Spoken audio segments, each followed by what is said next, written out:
Bismillahirrahmanirrahim. Assalamualaikum warahmatullahi wabarakatuh. Alhamdulillahi rabbil alamin. Wa bihi nasta'in wa ala umuri dunya waddin.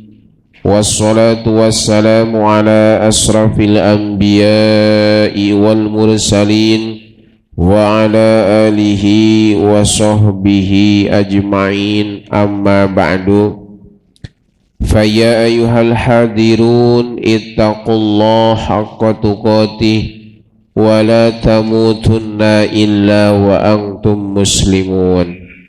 Wa qala Allahu ta'ala fi kitabihil karim wa huwa asdaqul qailin. A'udzu billahi minasy syaithanir rajim. Bismillahirrahmanirrahim. Wa idz ta'adzana rabbukum la in syakartum la azidannakum wa la in kafartum inna adzabi lasyadid. Al-ayah. Wa qala Rasulullah sallallahu alaihi wasallam, talabul ilmi faridatun ala kulli muslimin wal muslimat wal mu'minin wal mu'minat minal mahdi ilal lahdi. Sadaqallahul azim wa sadaqa rasuluhul karim wa nahnu ala dzalika minasyahidin. Puji dan syukur marilah kita panjatkan kehadirat Allah Subhanahu wa ta'ala, karena atas limpahan hidayah, taufik serta inayahnya kita masih diberi kesempatan oleh Allah Subhanahu wa ta'ala untuk bisa bersama-sama melangkahkan kaki masing-masing dari rumahnya menuju majlis ilmu Masjid At-Taqwa. Mudah-mudahan kita semua mendapatkan barokah dari Allah Subhanahu wa ta'ala. Salawat serta salam semoga senantiasa tercurah limpahkan kepada baginda alam, yakni habibana wa nabiyyana wa rasulana Muhammad sallallahu alaihi wasallam, juga kepada keluarga, para sahabat, para tabi'in, tabi'ut tabi'in, termasuk kepada kita semua selaku umatnya. Mudah-mudahan kita mendapatkan syafaatul uzma nanti di yaumil qiyamah. Amin ya Allah ya rabbal alamin. Hadirin wal hadirat jamaah At-Taqwa rahimakumullah, kita lanjutkan pembahasan selanjutnya mengenai puasa. Bismillahirrahmanirrahim. Paslun ari ieu eta hiji pasal. Arkanuhu ari pirang-pirang rukun puasa, eta salah satun ayat tilu, eta salah satu asya'a ayat tilu pirang-pirang perkara. Niatun hiji niat, lailan ti peuting, likulli yaumin pikeun saban-saban poe, fil fardi dina puasa pardu, watarku muftirin jeung kadua ninggalkeun anu matak ngabatalkeun, zakiron bari eling, muhtaron tur karep, goero jahilin teu kalawan bodoh, ma'zurin anu dihampura, waso imun jeung anu kadua anu katilu nyaeta jalma anu puasana. Pasal ini menerangkan tentang rukun-rukun puasa di bulan Ramadan. Jadi rukun puasa yang termasuk rukun di dalam puasa itu ada 3. Yang pertama ialah niat pada malam hari. Niat pada malam hari untuk setiap hari. Jadi setiap harinya harus ada niat, dan niatnya harus dilakukan di malam hari. Khusus puasa Ramadan menurut Imam Syafi'i tidak boleh niatnya itu sesudah fajar. tapi harus sebelum fajar, ya, di malam hari, dari mulai ba'da maghrib sampai sebelum adzan subuh. Nah, itu tempatnya atau waktunya kita melaksanakan niat ibadah puasa Ramadan. Tapi kalau di luar bulan Ramadan, misalkan puasa sunat, boleh di pagi hari juga, tidak harus di malam hari. Yang penting sebelum waktu duhur masuk masih boleh. Tapi kalau untuk puasa Ramadan menurut Imam Syafi'i harus dilaksanakan di malam hari. Dan itu juga harus dilaksanakan setiap hari. Jadi setiap hari harus melaksanakan niat. Misalkan puasanya selama 30 hari, berarti tiap malam kita melaksanakan niat selama 30 kali. Yang kedua yang termasuk rukun puasa itu ialah meninggalkan segala yang membatalkan puasa ketika masih dalam keadaan sadar dan atas kehendak sendiri, tidak ada paksaan, dan tidak bodoh yang ma'dzur atau dimaafkan. Jadi yang kedua itu meninggalkan segala macam bentuk yang bisa membatalkan puasa, misalkan makan, minum, berhubungan badan di siang hari dan lain sebagainya. Itu juga dalam keadaan sadar. Jadi makan dan minum itu harus dalam keadaan sadar atau disengaja. Kalau lupa berarti tidak batal dan tidak ada paksaan. Jadi kalau dipaksa, kita misalkan diancam harus makan, harus minum ketika sedang melaksanakan puasa, itu juga tidak membatalkan kalau ada paksaan. Yang ketiga yang menjadi rukun puasa itu orang yang berpuasanya. Kita bahas mengenai niat nih. Rukun-rukun puasa yang pertama tadi ialah niat pada malam hari, yaitu di setiap malam selama bulan Ramadan. Sedangkan tempatnya niat adalah di dalam hati. Sebagaimana keterangan Syekh Muhammad Nawawi Al-Bantani Al-Jawi, niat itu tempatnya di dalam hati. Tidak cukup niat diucapkan hanya di lisan tanpa ada di dalam hati. Sebagaimana tidak disyaratkan melafadzkan niat secara pasti, akan tetapi dianjurkan melafadzkan niat agar lisan bisa membantu memantapkan apa yang diniatkan di dalam hati. Jadi menurut Syekh Muhammad Nawawi Al-Bantani Al-Jawi, niat itu tempatnya di dalam hati. Tidak cukup mengucapkan niat hanya melafadzkan secara lisan. Jadi tidak cukup nawaitu, misalkan nawaitul wudu'a liraf'il hadasil asgori, niat wudu. Tidak cukup kalau hatinya tidak membarengi. Jadi lisan mengucapkan lafaz, hati membarengi. Itu yang dimaksud dengan niat itu. Yang dihitung-hitung sebagai niat itu ialah mengucapkannya di dalam hati. Tapi disunahkan mengucapkan secara lisan agar bisa membantu memantapkan niat di dalam hati. Jadi usolli fardhu subhi itu sunnah diucapkan. Jadi sebelum takbir usolli fardhu subhi itu sunat. Nah, wajibnya itu ketika takbiratul ihram, Allah tadi dalam hati niat saya sholat apa gitu.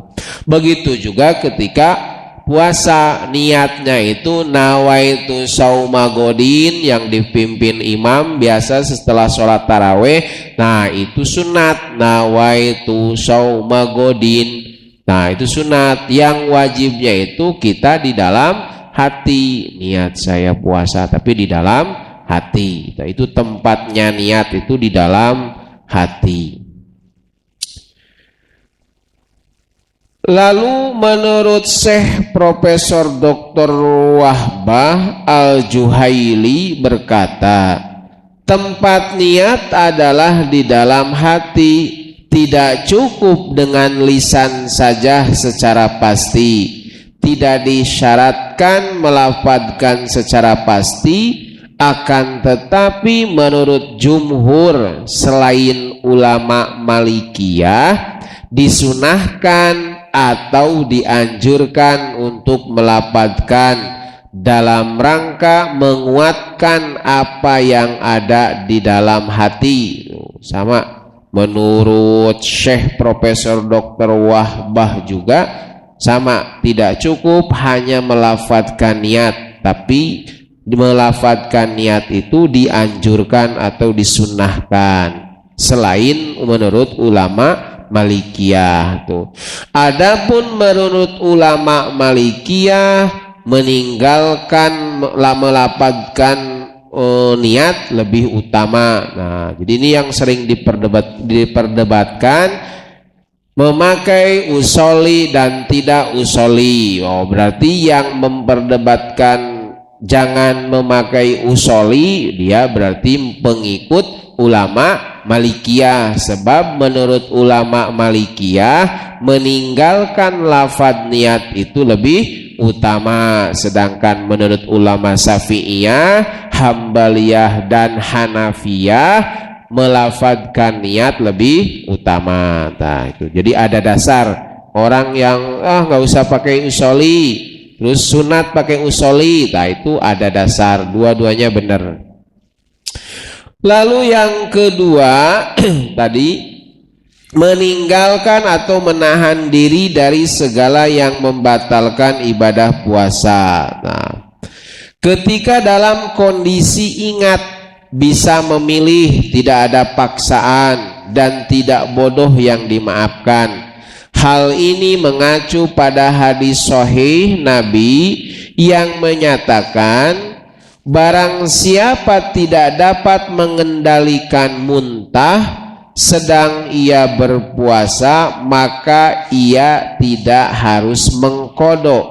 Dan barang siapa yang sengaja muntah, maka dia harus mengkodok. Jadi menahan diri dari segala hal yang membatalkan puasa, dia dalam kondisi sadar. Jadi apapun yang dia lakukan yang bisa membatalkan puasa itu apabila dilaksanakan dengan sengaja, misalkan tadi makan minum disengaja, itu bisa membatalkan.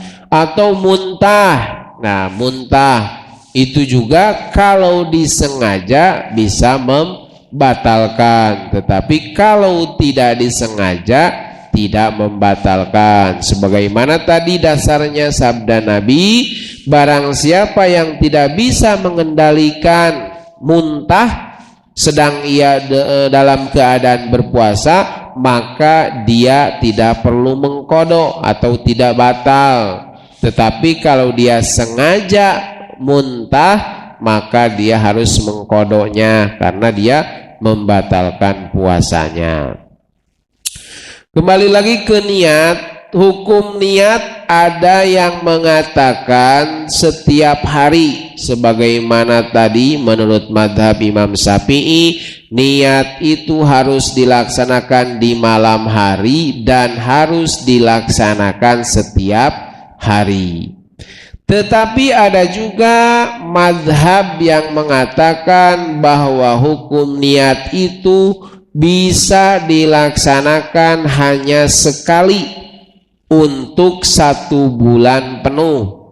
Jadi ada ulama Maliki atau ulama yang mengatakan bahwa niat itu tidak perlu dilaksanakan setiap hari, tetapi hanya cukup dilaksanakan satu hari saja di awal Ramadan dengan niat melaksanakan ibadah puasa 1 bulan penuh.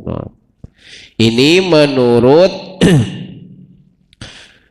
menurut madhab Imam Syafi'i tadi kan, ini menurut madhab Imam Maliki. Nah, niat puasa Ramadan untuk sebulan penuh sudah mencukupi, sehingga untuk hari-hari berikutnya tidak wajib niat kembali, yang artinya jika tidak niat pun sudah sah puasanya, karena niatnya sudah dilaksanakan sebulan penuh pada malam hari pertama bulan Ramadan.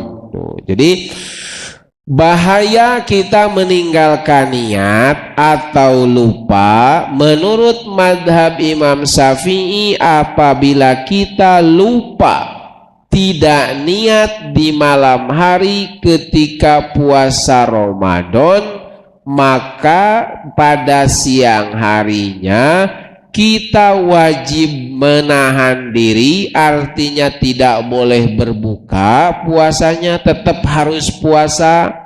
Tetapi di hari berikutnya di luar bulan Ramadan kita juga diwajibkan untuk mengqadha. Jadi puasa tetap harus dilakukan, tidak boleh berbuka. Dan di luar bulan Ramadan harus kita menggantinya.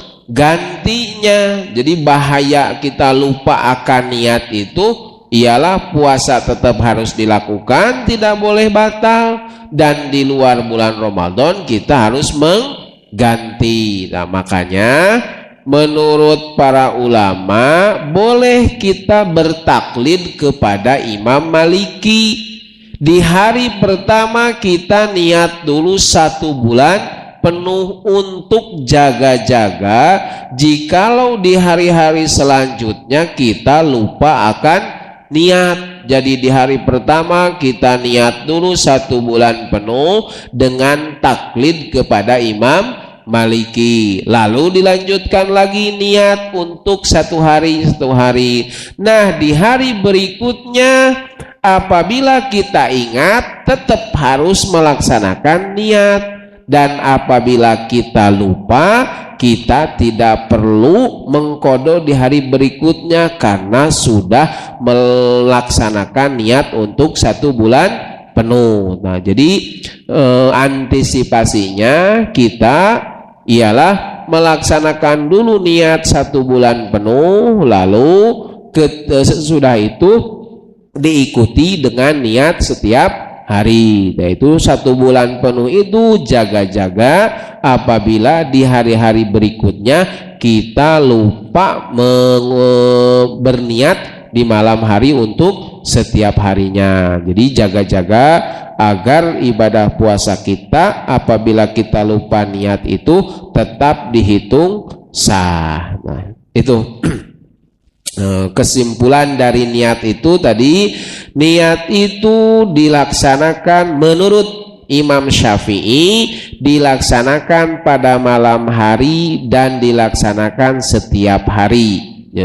Tidak cukup melaksanakan niat itu hanya 1 kali di awal bulan Ramadan, tetapi menurut Imam Maliki cukup dilaksanakan 1 kali saja di bulan Ramadan dengan niat melaksanakan ibadah puasa 1 bulan penuh.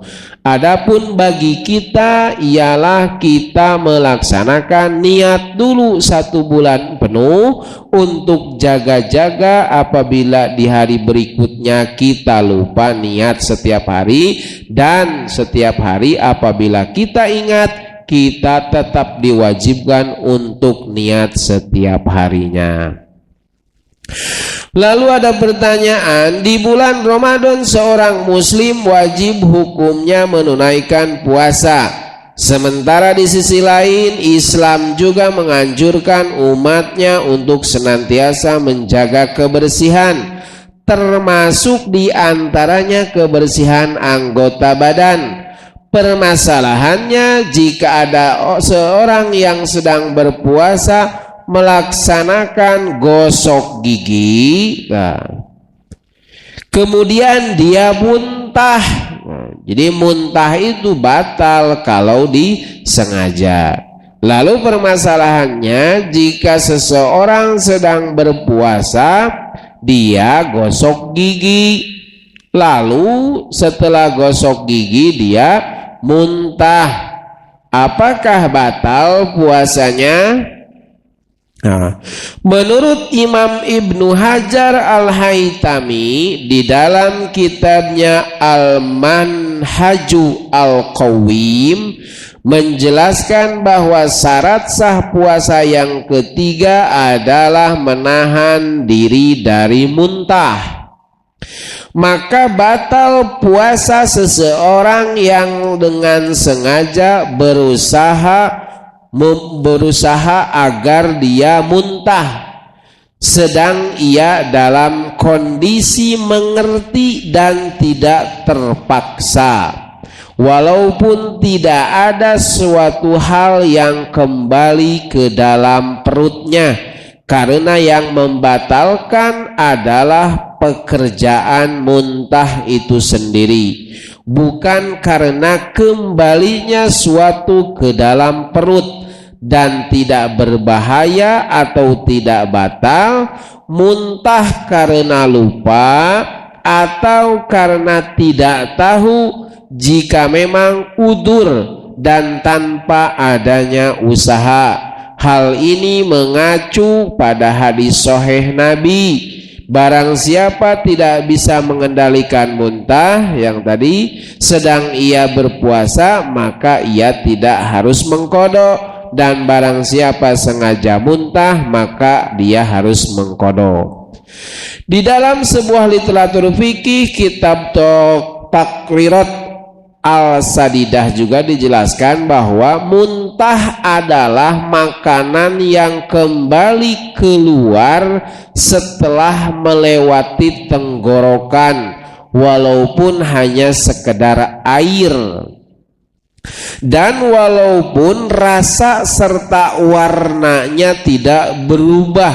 Jadi walaupun muntah itu adalah sesuatu atau barang atau makanan atau minuman yang sudah melewati kerongkongan, lalu dia kembali keluar, walaupun hanya berbentuk air atau cairan, atau berbentuk makanan yang belum terjadi perubahan. Ketika sebelum dimakan warna, bentuk dan rasanya masih sama ketika dia dikeluarkan juga di dalam perut tuh. Kembali keluar setelah melewati tenggorokan walaupun air dan walaupun rasa serta warnanya tidak berubah. Adapun hukumnya jika seseorang muntah sedang mulutnya terkena najis, maka ia wajib membasuh mulutnya, karena di dalam mulut bekas muntahan itu merupakan mulut atau merupakan tempat yang jadi terkena najis. Jadi muntah itu hukumnya najis. Nah, apabila kita muntah, maka setelah muntah itu kita wajib membersihkan area mulut kita, karena area mulut kita jadi terkena najis. Harus dibersihkan, berusaha keras dengan berkumur sehingga seluruh bagian mulut yang berkategori anggota zahir itu terbasuh semua. Dan jika air masuk ke dalam perut secara tidak disengaja, maka tidak membatalkan puasa, karena menghilangkan najis adalah perintah. Dengan demikian hukum puasa orang yang muntah dikarenakan menggosok gigi itu hukumnya diperinci sebagai berikut. Yang pertama, jika dia menggosok gigi merupakan upaya dia agar bisa muntah. Jadi tergantung balik lagi ke niatan atau motivasi orang yang sedang berpuasa.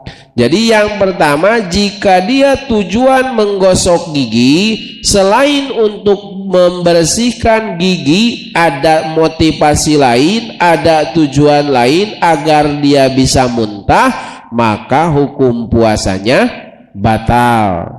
Tetapi yang kedua, jika dia tujuan menggosok gigi hanya untuk membersihkan area gigi dan mulut, tidak ada tujuan agar bisa muntah, maka puasanya tidak batal. Jadi apabila kita siang hari menggosok gigi, apabila kita pas menggosok gigi itu muntah, apabila tujuannya hanya sekedar menggosok gigi, tidak ada motivasi lain, maka apabila muntah itu tidak membatalkan puasa. Tetapi kalau pas gosok gigi ada tujuan lain selain membersihkan gigi itu agar bisa muntah, maka puasanya menjadi batal. Begitu juga orang yang mabuk di perjalanan, misalkan dia sedang berpuasa bepergian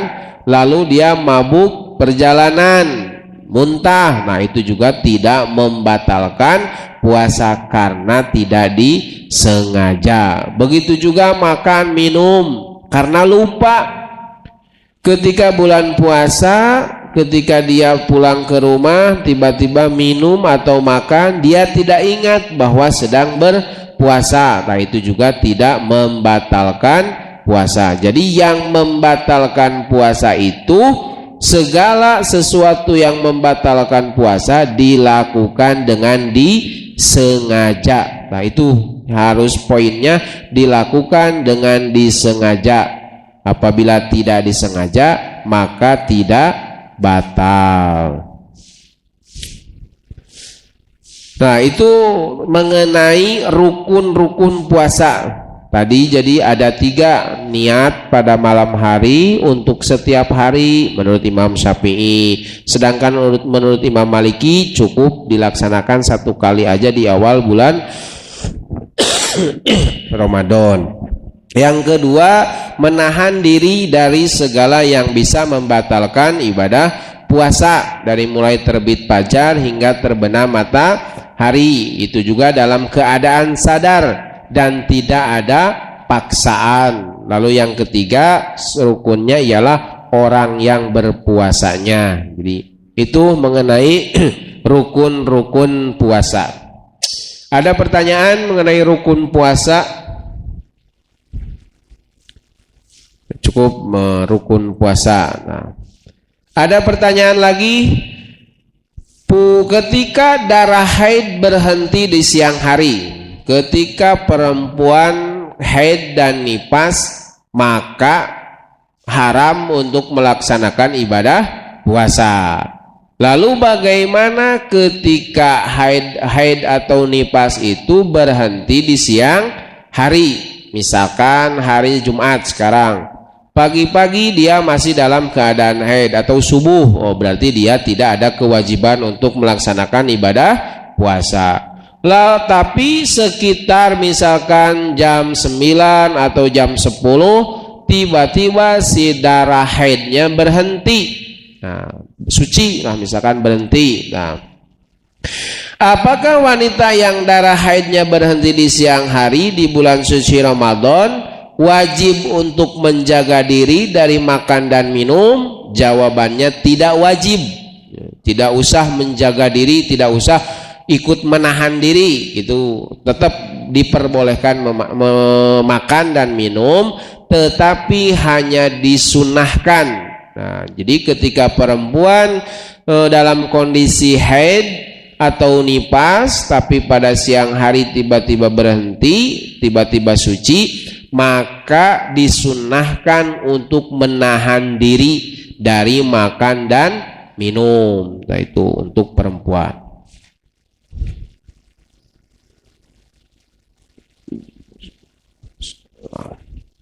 Lalu selanjutnya, pasal selanjutnya mengenai kewajiban qada puasa. Kewajiban mengqada puasa dan membayar kafarat, membayar denda. Nah. Paslun ari ieu eta hiji pasal. Wayajibu jeung wajib ma'al qada'i sarta qada lisaumi pikeun jalma anu puasa al kifaratul uzma. Naon al kifaratul uzma? Kifarat anu gede. Wa ta'ziru jeung ditakzir alaman ka jalma afsada anu ngaruksak saha jalma saumahu kana puasana jalma Ramadana dina bulan Ramadan. Yauman kana sapoe kamilan anu sampurna bijimain kalawan jima, tamin anu sampurna asimin anu dosa bihi kusabab jima lisaumi pikeun jalma anu puasa. Pasal ini menjelaskan wajib mengqada puasa serta membayar kafarat yang berat dan ditakzir terhadap orang yang membatalkan puasanya di bulan Ramadan 1 hari penuh dengan sebab melakukan jima atau persetubuhan yang dosa dilakukan karena sebab berpuasa. Bagi seseorang yang sedang berpuasa di bulan Ramadan, maka apabila dia melaksanakan persetubuhan atau melakukan hubungan badan di siang hari, otomatis ibadah puasanya batal.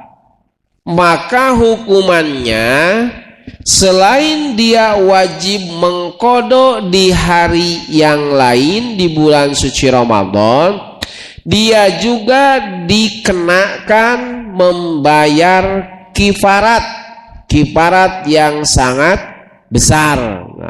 Apabila seseorang berpuasa di bulan suci Ramadan lalu dia melaksanakan berhubungan badan di siang hari, maka selain batal dan wajib mengqada, dia juga diwajibkan membayar kifarat. Berapa besarannya kifarat yang harus dia bayar? Yang pertama, dia harus memerdekakan abid. Berarti itu tidak ada untuk zaman sekarang, abid itu. Apabila tidak sanggup, dia harus melaksanakan kifarat itu dengan cara berpuasa 2 bulan penuh tanpa jeda. Nah, hati-hati. Melaksanakan ibadah puasa di hari di luar bulan puasa selama 2 bulan penuh tanpa ada selingan. Misalkan maksudnya secara berturut-turut tanpa ada selingan itu dia selama 1 sampai 60 hari misalkan, terus harus melaksanakan puasa. Apabila setelah 59 hari dia berpuasa, lalu ketika akan 60 dia tidak berpuasa, maka harus diulangi lagi dari awal.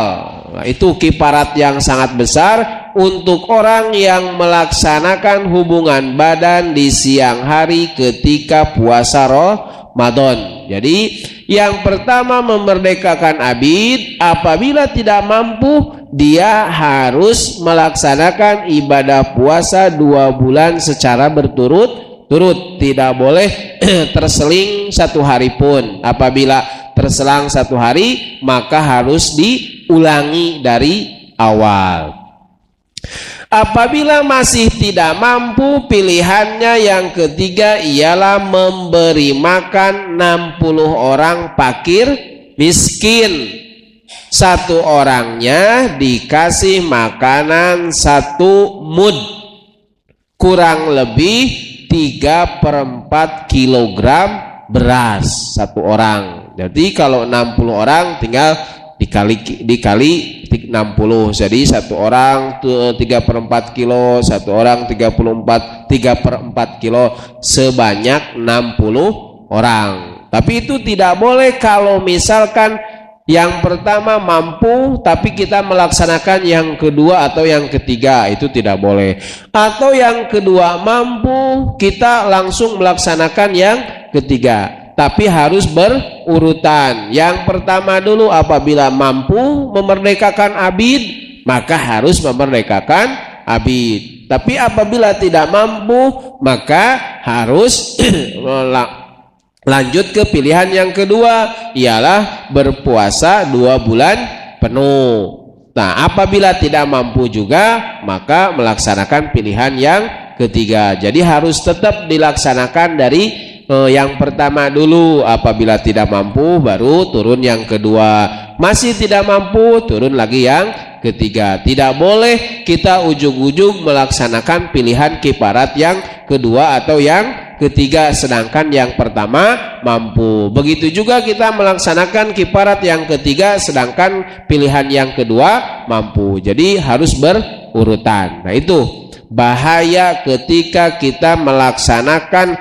hubungan badan di siang hari di bulan suci Ramadan. Selain wajib mengqadha karena puasanya batal, kita juga diwajibkan membayar kifarat yang sangat besar. Nah, lalu selanjutnya wayajibu jeung wajib ma'al qodoi sarta qada naon al imsaku nahan lisaumi pikeun jalma anu puasa pisitati mawadi'a dina genep pirang-pirang tempat. Nah, pembahasan selanjutnya ialah wajib mengqadha dan wajib juga menahan. Jadi ketika kita melakukan sesuatu di bulan suci Ramadan, ada 6 perkara yang apabila kita lakukan di bulan Ramadan, puasa kita wajib dilanjutkan, tetapi kita juga wajib mengqadha. Nah, kalau tadi wajib mengqadha dan membayar kifarat, kalau ini wajib mengqadha dan juga wajib melanjutkan puasanya. Jadi tidak mentang-mentang misalkan batal, boleh makan dan minum, tidak. Tapi apabila kita melakukan 6 perkara ketika di bulan suci Ramadan, maka kita wajib mengqadha di hari berikutnya dan wajib menahan diri selama bulan puasa, selama hari puasa tersebut. Apa saja yang dapat mewajibkan kita menahan diri dan mewajibkan juga mengqadha di bulan suci Ramadan? Yang pertama ialah, nah ini itu apa? Wajib mengqadha dan menahan diri itu khusus untuk puasa di bulan suci Ramadan tuh. Fi Ramadana, khusus di bulan suci Ramadan, la fi ghairihi, tidak di luar bulan Ramadan. Iya. Yang pertama ialah melaksanakan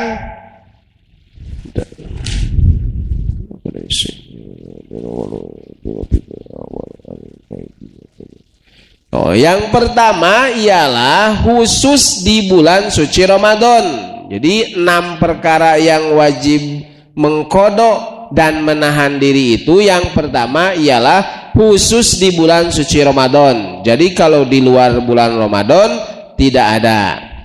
Yang kedua ialah wasani ala tarkin niati lailan ti penting fil fardi dina puasa Ramadan. Nah, dan yang kedua ialah meninggalkan niat di malam hari khusus puasa wajib. Jadi ketika kita lupa akan niat yang tadi tentang niat. Ketika kita lupa akan melaksanakan niat di malam hari, maka konsekuensinya ialah puasanya tetap harus dilakukan, tetapi di hari yang lain kita wajib mengqada.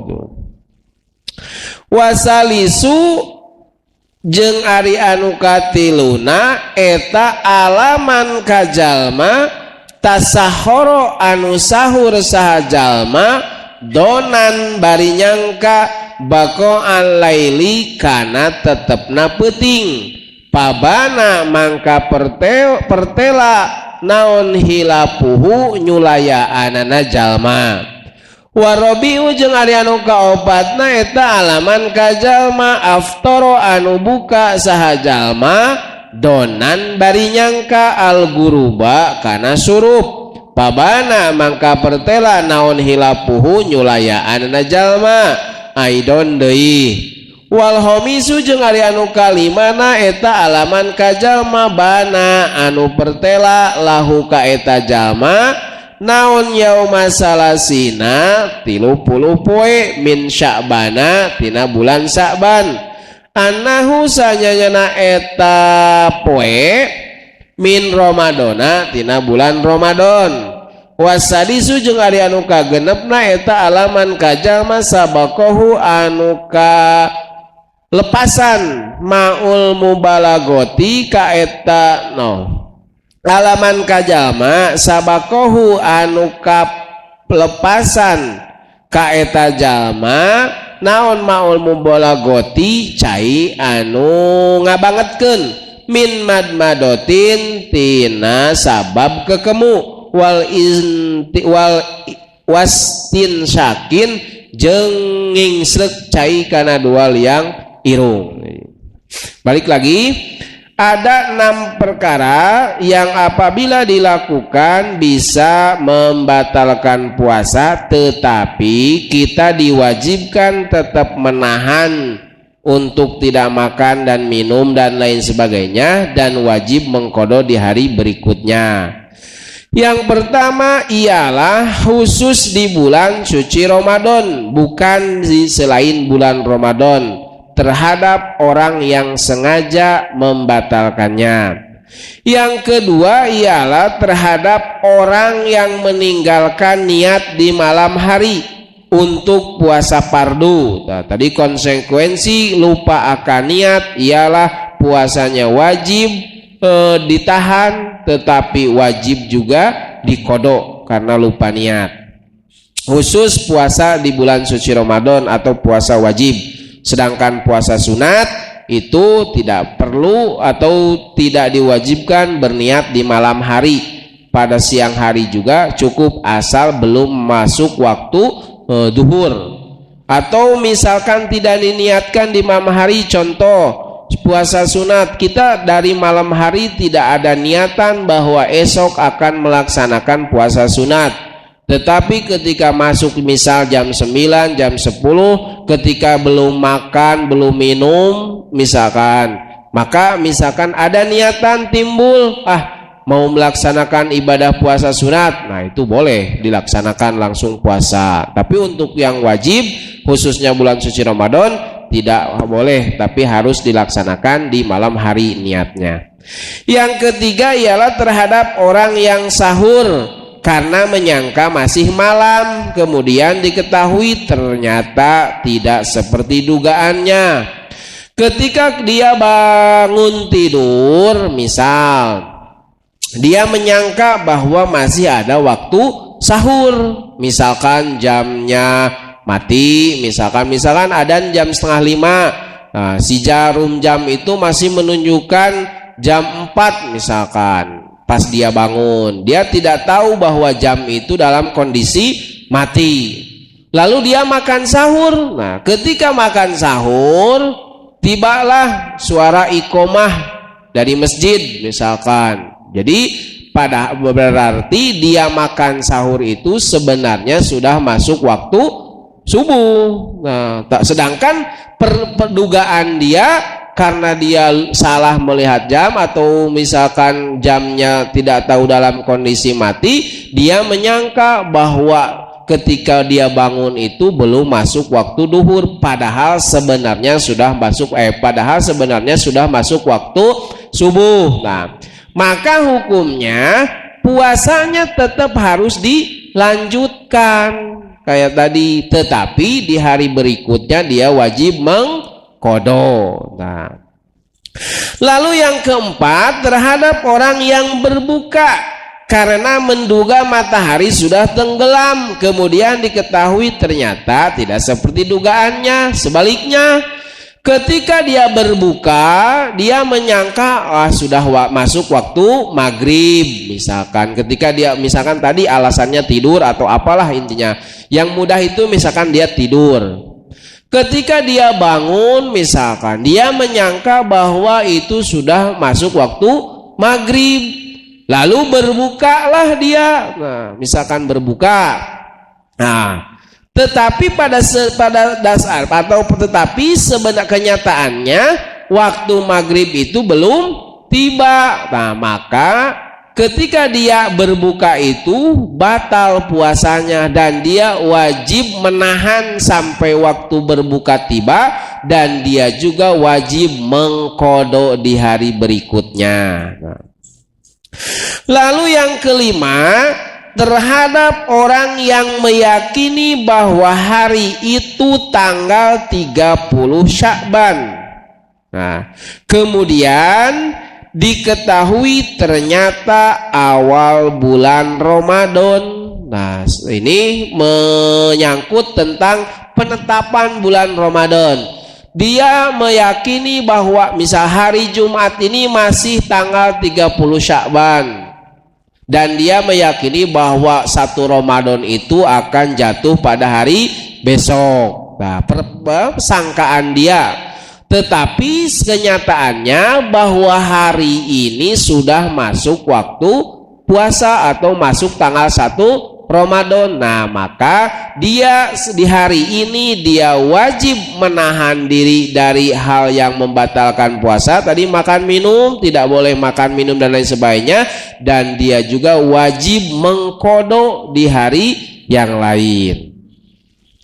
Lalu yang keenam, terhadap orang yang terlanjur meminum air akibat berlebihan saat berkumur-kumur dan memasukkan air ke dalam hidung. Nah, makanya ketika kita berwudu ketika berkumur-kumur itu jangan sampai berlebihan. Kalau misalkan dilaksanakan di bulan suci Ramadan, khususnya di siang hari ketika berpuasa, maka kumur-kumur itu diringankan, misalkan ala kadarnya lah.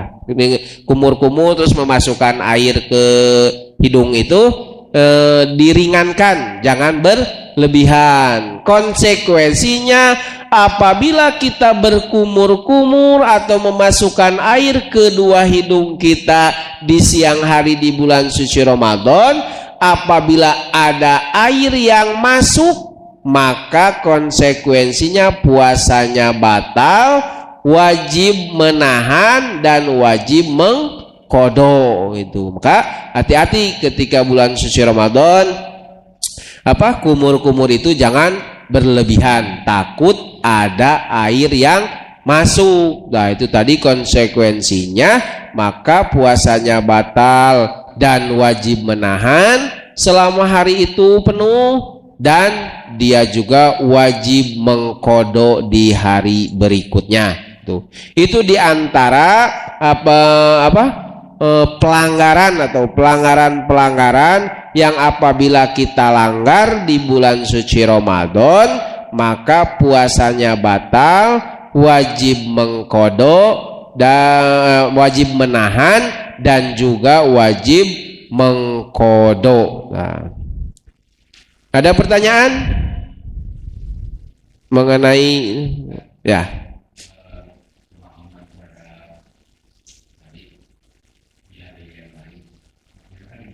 Ya, di bulan yang lain.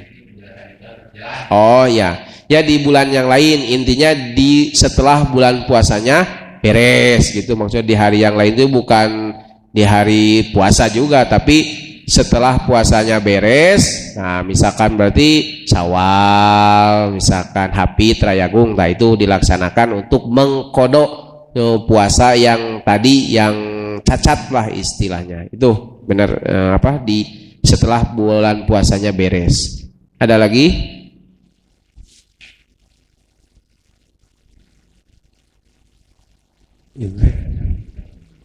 Ya. Ya. Ya.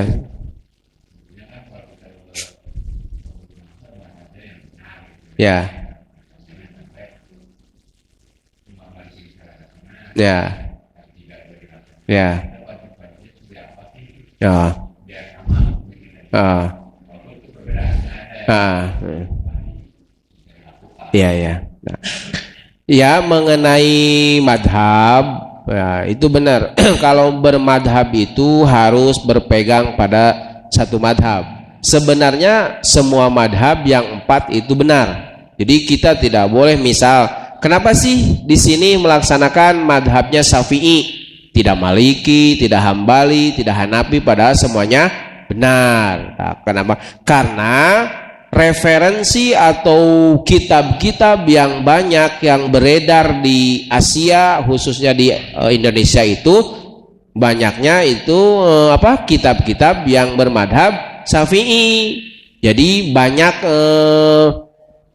rujukannya gitu misalkan. Tapi kalau misalkan kita mau saya mau Hambali, ya tidak masalah kalau emang punya banyak sumber gitu, tidak masalah mau Maliki mau tak. Makanya kenapa kebanyakan di Indonesia bermadhab Syafi'i, karena banyak sumber-sumber yang paling banyak itu ialah madhab Syafi'i, dan ulama-ulama yang tersedia juga banyak yang bermadhab Syafi'i. Tapi kalau misalkan kita pergi keluar Indonesia, misalkan ke Maroko, misal keluar, yaitu pasti lain cerita. Pasti misalkan penduduk di situ ulamanya paling banyak atau kitab-kitabnya yang paling banyak imam apa? Ya pasti kita belajarnya pemahaman imam yang penduduk setempat gitu, karena banyak sumber. Tapi pada dasarnya kita harus meyakini bahwa semua imam madhab itu semuanya benar. Tidak ada satu imam madhab pun yang melenceng atau salah. Jadi salah kalau kita bermadhab, hanya Imam Syafi'i yang benar, Maliki, Hambali, Hanafi salah. Nah itu salah, pemahaman yang keliru. Tapi yang benar itu kita bermadhab Imam Syafi'i tanpa menyalahkan madhab imam yang lain. Jadi Maliki, Hambali, Hanafi itu sama dengan ijtihadnya masing-masing, tetapi tadi ada konsekuensinya. Misalkan ketika berwudu, bersentuhan menurut Imam Syafi'i perempuan dan laki-laki batal berdasarkan ayat lamastumun nisa, ada di dalam ayat itu. Jadi bersentuhan antara laki-laki dan perempuan itu pemikiran madhab Imam Syafi'i, baik melaksanakan itu dengan ada syahwat atau tidak ada syahwat. Tetapi menurut imam yang lain ada yang mengatakan dengan ijtihadnya bersentuhan itu membatalkan wudhu apabila ada syahwat. Nah menurut imam yang lain itu juga benar gitu. Ada lagi imam yang lain bahwa yang dimaksud lamastumun nisa itu ialah berhubungan badan. Nah itu juga menurut ijtihadnya. Jadi semua itu benar, tetapi tadi kalau kita mau mengacu atau mau mengikuti madhab Imam Syafi'i, jadi maksudnya madhab kita mengikuti Quran dan hadis dengan pemahaman Imam Syafi'i. Jadi Imam Syafi'i, Imam Hambali, Imam Maliki, Imam Hanafi tetap sumbernya Quran dan hadis. Nah, tetapi menurut pemahaman kalau madhab Syafi'i menafsirkan Quran dan hadis itu menurut Imam Syafi'i kayak gini. Maliki memahami Quran dan hadis menurut pemahaman Imam Maliki. Nah, kita tidak boleh keluar dari 4 madhab tersebut. Jadi pada dasarnya orang yang tidak bermadhab itu sebenarnya dia bermadhab, cuman dia tidak mengakui atau tidak mengetahui bahwa dia itu bermadhab. Sebenarnya kita itu tidak akan pernah terlepas dari yang namanya madhab. Kita tidak bisa menafsirkan hadis atau Quran secara langsung karena dengan keterbatasan ilmu yang kita miliki. Jadi mau tidak mau tetap untuk di zaman sekarang kita harus bermadhab, kecuali kita hidup ketika Nabi masih ada, tidak perlu ada madhab. Makanya Umar bin Khattab, Ali bin Abi Thalib, Abu Bakar, Utsman tidak bermadhab. Makanya kan ada, kenapa harus bermadhab? Lihat sahabat Nabi, ada nggak yang bermadhab? Ya tidak bisa disamakan dengan sahabat, karena sahabat itu hidupnya ketika Nabi masih ada. Tidak perlu misalkan sahabat bingung menafsirkan Al-Quran dan hadis, tinggal nanya kepada Nabi, Nabi kumaha ieu maksudna Quran jeung hadis. Nah itu makanya sahabat mah tidak perlu bermadhab. Madhab itu ada setelah para sahabat meninggal dunia, nabinya tidak ada. Makanya tetap pegangannya Quran dan hadis, tidak akan atau tidak mungkin terlepas dari Quran dan hadis, hanya saja pemahamannya menurut ulama atau menurut imam itu masing-masing. Jadi sekali lagi yang perlu ditekankan di dalam diri kita bahwa imam madhab itu tetap sumbernya Quran dan hadis, tidak akan melenceng atau keluar dari Quran dan hadis. Hanya saja berbeda-beda itu karena menurut ijtihad keilmuan mereka masing-masing di dalam menafsirkan Quran dan hadis tersebut. Nah, tadi benar, ketika kita melaksanakan madhab Imam Syafi'i maka jangan dicampurkan dengan madhab yang lain, harus konsekuensi. Wudu madhab Imam Syafi'i, maka dari mulai rukun wudu atau fardu wudu, syarat sah wudu, sunat wudu, makruh wudu, batal wudu, syarat sah wudu, tetap harus mengikuti Imam Syafi'i juga. Jangan sampai ketika kita melaksanakan rukun wudu Syafi'i pas batal kita melaksanakan Maliki, misalkan yang gampang-gampangnya. Makanya tadi ketika di dalam puasa, ketika kita niat menurut Imam Syafi'i harus dilaksanakan pada malam hari dan harus setiap hari. Tetapi ulama memberi kelonggaran bahwa kita boleh taklid juga kepada Imam Maliki, tetapi apabila kita ingat, nah ini poinnya, jangan sampai kita melaksanakan niat Imam Maliki sebulan penuh tetapi kita meninggalkan niat setiap hari. Itu dilakukan hanya untuk jaga-jaga apabila kita lupa. Tetapi kalau ingat mah tetap wajib niat setiap hari. Nah, untuk menghindari konsekuensi tadi, puasanya tetap harus dilakukan dan harus mengqadha di luar bulan Ramadan. Jadi bukan mencampur adukan Maliki dan Syafi'i, itu hanya untuk jaga-jaga apabila kita lupa ya, karena manusia minal khotawan nisyan, tempat lupa dan salah. Nah makanya menurut ulama boleh kita taklid dulu ke Imam Maliki di awal bulan Ramadan dengan niat 1 bulan penuh untuk jaga-jaga apabila di hari-hari puasa kita lupa niat setiap harinya. Tapi kalau misalkan kita ingat mah tetap wajib melaksanakan niat setiap hari. Jadi niat sebulan itu hanya untuk jaga-jagalah, alternatif agar kita bisa melaksanakan, atau kita bisa sah melaksanakan puasa ketika lupa untuk melaksanakan niat. Itu diantaranya. Jadi kalau mencampur itu tidak boleh, mencampur madhab ini dengan madhab ini dengan mengambil yang gampang-gampangnya saja, itu tidak boleh. Tapi kalau khusus untuk niat ini bukan bermaksud mencampur atau istilahnya talfik, tapi ini adalah taklid untuk berjaga-jaga. Itu diantaranya mengenai madhab yang memperbolehkan niat tiap hari dan niat 1 bulan penuh. Tapi intinya tadi ini hanya sekedar berjaga-jaga apabila kita lupa. Tapi kalau misalkan ingat tidak lupa, ya tetap wajib melaksanakan niat setiap hari. Jadi kalau misalkan kita ingat niat, karena udah niat 1 bulan, menurut madhab Imam Maliki tekudu niat, tidak sah kalau kayak gitu puasanya. Tetap ketika kita masih diberi ingat oleh Allah untuk melaksanakan niat, maka wajib untuk melaksanakan niat setiap hari. Itu Pak Haji. Ada lagi pertanyaan? Udah masuk waktu suruk. Alhamdulillahirabbil alamin. Untuk hari ini kita membahas rukun puasa dan hal-hal yang bisa membatalkan puasa, tapi kita diwajibkan tetap menahan dan tetap melaksanakan qada di luar bulan puasa. Mudah-mudahan apa yang kita bahas hari ini ada guna dan manfaatnya untuk kita semua.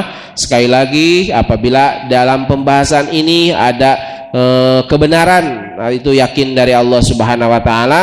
Apabila ada banyak kesalahan, itu yakin dari kesalahan dan kekurangan saya sendiri. Untuk itu saya mohon maaf yang sebesar-besarnya. Terima kasih atas segala perhatiannya. Billahi taufiq wal hidayah. Wassalamualaikum warahmatullahi wabarakatuh.